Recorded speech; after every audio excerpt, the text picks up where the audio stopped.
క్రీస్తులా అలసిన వానికి ఊరడించు మాటలు. మే 18. మనలను ప్రేమించిన వాని ద్వారా మనం అత్యధిక విజయం పొందుతున్నాము. రోమా 8:37. నిర్గమకాండము 17:15లో ప్రభువు యెహోవా నిస్సిగా మోషేకు బయలుపరుచుకొనెను. విజయశాలి అయిన వాడు యుద్ధమునందు విజయము పొందగానే మొట్టమొదటిగా తన జయసూచనకు గుర్తుగా తన జెండాను తాను స్వాధీనపరుచుకున్న దేశమునందు నిలవబెట్టెను. నిర్గమ 17లో ఇశ్రాయేలు ప్రజలు ఒక యుద్ధమునందు జయం పొందిరి.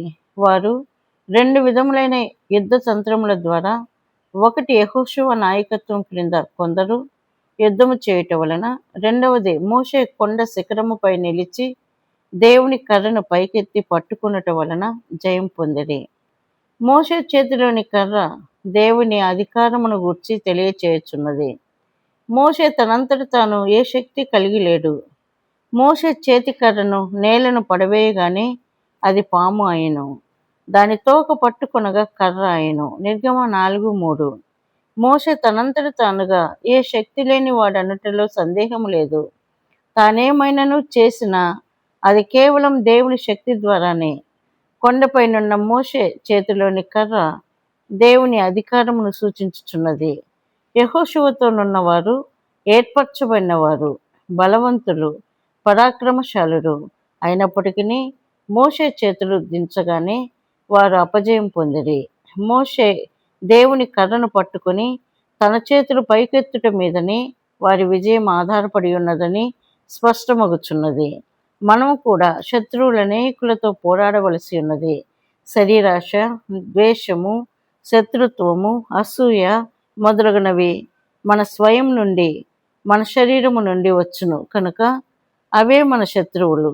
శరీర సంబంధమైన స్వార్థంతో కూడిన కోరికలు మన జీవితంలో ఓటమికి కారణములు. అందువలననే మనము సంతోషమును, సమాధానమును, ప్రార్థనా భారమును కోల్పోవారముగా ఉందుము. ఈ విధముగా అనేకులైన విశ్వాసులు ఓడిపోయిన జీవితములు జీవించుచున్నారు. వారు శరీరేచ్ఛలకు విరోధముగా పోరాడుటకు ప్రయత్నించుదురు. గలతీ 5:17. కానీ తరచుగా ఓడిపోవుదురు. మనము క్రొత్తగా జన్మించిన విశ్వాసులమైనను, ఎదిగిన విశ్వాసులమైనను మన స్వంత శక్తితో ఈ యుద్ధములో జయము పొందలేము. కర్రను చేతి యందు కలిగి ఉండుట యందే, అనగా యేసు ప్రభు శిలువలో సంపాదించిన విజయమును అన్వయించుకొనుట యందే మన విజయము యొక్క రహస్యము ఇమిడి ఉన్నది.